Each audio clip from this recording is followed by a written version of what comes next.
Olá, eu sou Ângelo, professor de Biologia. Obrigado por acessar o meu vídeo. Hoje eu vou resolver uma questão do Enem envolvendo genética. Tá legal? Prepare-se para mais uma aula de Biologia.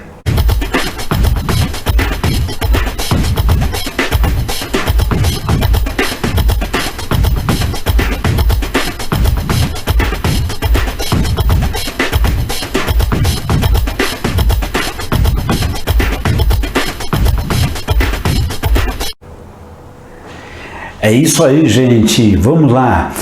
Eu separei aqui uma questão do Enem, né? E essa questão do Enem do 2018, ela tem uma série de informações. Como sempre, né? Você deve até pensar, poxa, mas como os enunciados do Enem são longos, né? Mas isso aí, gente, às vezes é necessário. Nem sempre há uma má intenção do avaliador, tá? Às vezes a intenção é boa, porque ela vai te ajudar a você situar o conteúdo dentro daquilo que ele está pedindo. Então começa assim, ó. É de genética, né? Como eu falei. Então, Gregor Mendel, né, no século XIX, investigou mecanismos de herança genética, observando algumas características de plantas de ervilha, que foi o material biológico que ele usou naquela época para fazer as experiências dele. E tem muitas vantagens esse material. Aqui explora uma delas. Olha só, como a produção de sementes lisas, sendo que as lisas são dominante, e rugosas, que são a recessiva.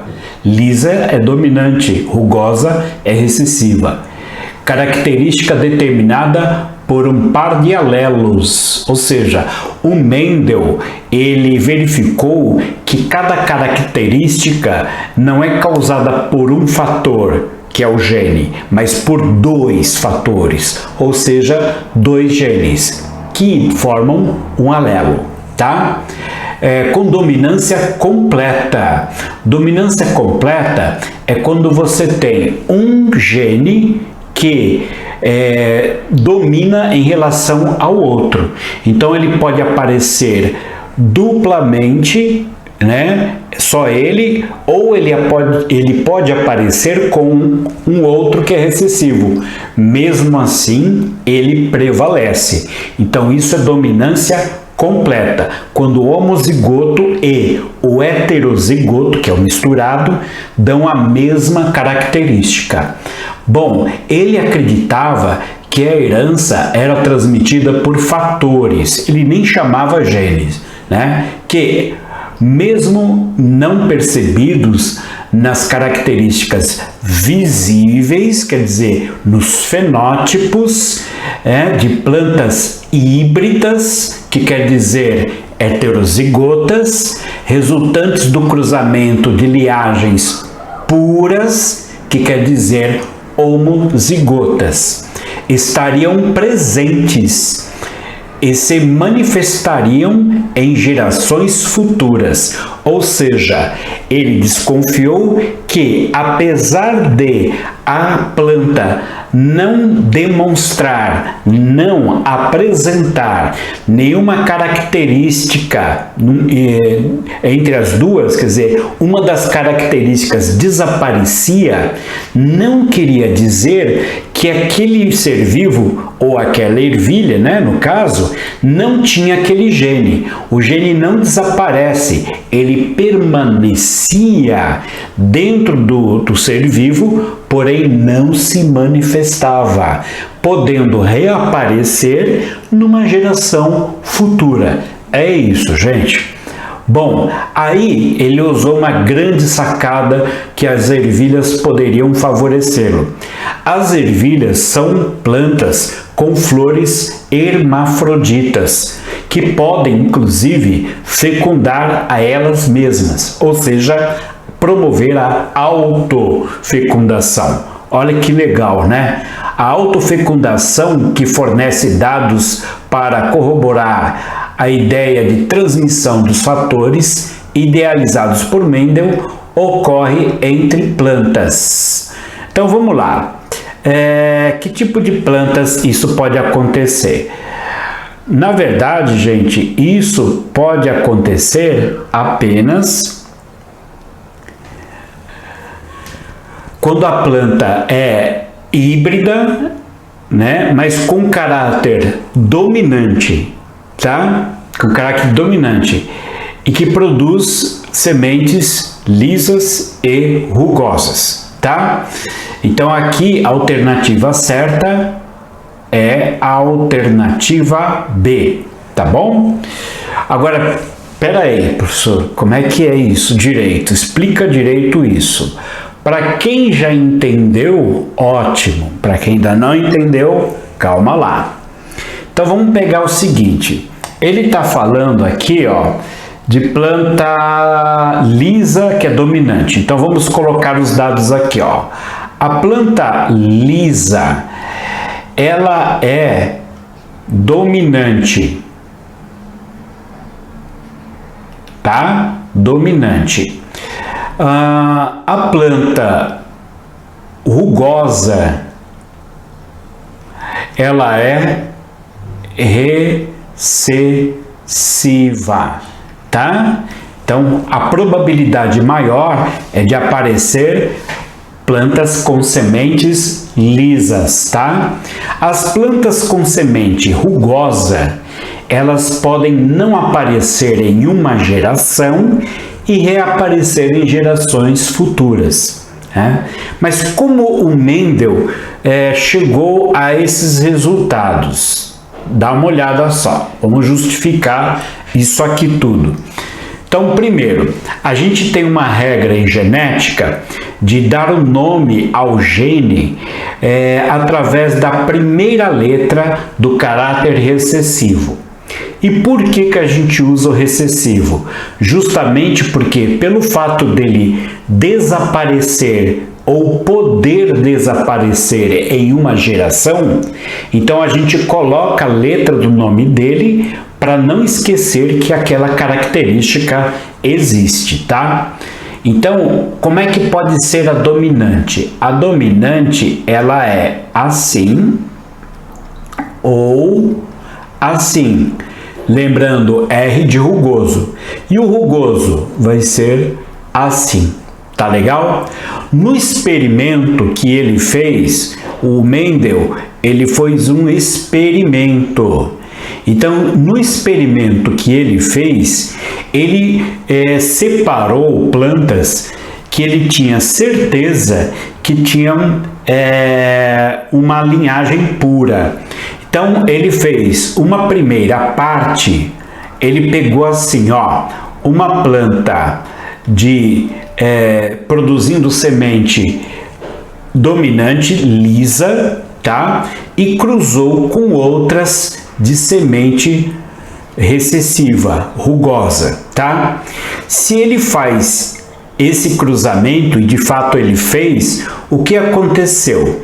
Os genes, quando eles se misturam, os pares de genes, você pode ver que ao cruzar plantas de semente lisa com plantas de semente rugosa, a primeira geração, que a gente chama de F1, ela aparece assim, né? Todas as combinações possíveis dão nisso, ou seja, são 100% plantas lisas, tá? Lisas. Mas isso que você está vendo é só o fenótipo, né? Então, o que aconteceu? As plantas rugosas desapareceram na primeira geração. Mas o Mendel, ele pensou, mas será que desapareceu mesmo? Ou será que essas plantas carregam o fator, mas ele não aparece, porque não são dominantes? É isso, pessoal, é isso que consiste o trabalho de Mendel na primeira lei. Então, o que ele fez?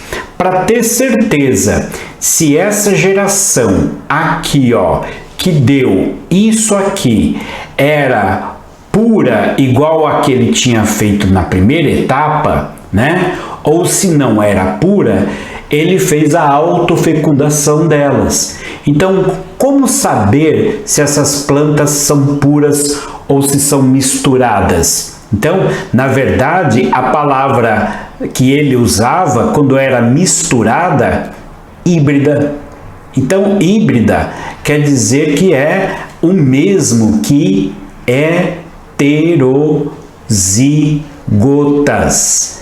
Híbridas são as plantas com genes misturados, heterozigotas. Então, o Mendel, ele olhava aquela planta, ela tinha semente lisa, ervilha lisa. Mas como é que ele poderia enxergar se a planta era pura ou se era híbrida, né? Olha, ele desconfiava que o gene para rugosa estava lá, só não era visível, óbvio. Mas como resolver isso? É fácil, promovendo, como diz no enunciado, a autofecundação delas. Então, o que ele fez? Ele promoveu a geração F2, ou seja, ele separou todas as plantas de F1 da primeira geração e cruzou com elas mesmas. F1 vezes F1. Ou seja, ele pegou essa plantinha aqui, dessa família, e cruzou com elas mesmas. Ou seja, ele promoveu uma autofecundação. Uma autofecundação. É isso, gente. E aí o que acontece? Vamos fazer aqui de um jeito bem simplificado, tá? Vamos fazer aqui, ó. Vamos pegar essa letrinha R e juntar com essa. O que que deu?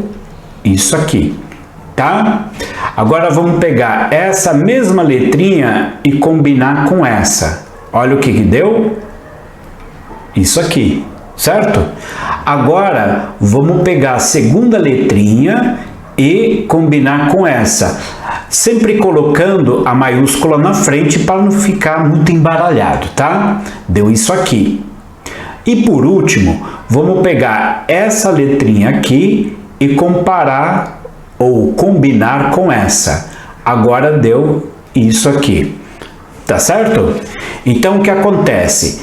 Nessa geração F2, depois da autofecundação, o que aconteceu? Aconteceu que você teve, ó, aqui, ó, 1, 2, 3, né? 3 plantas. De quantas possibilidades de combinação eu tenho aqui? Eu tenho 4 possibilidades, ou seja, 3/4, né?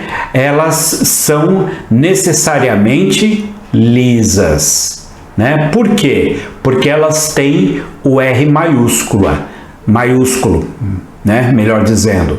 E aqui nasceu apenas uma das 4, vai ser rugosa, né?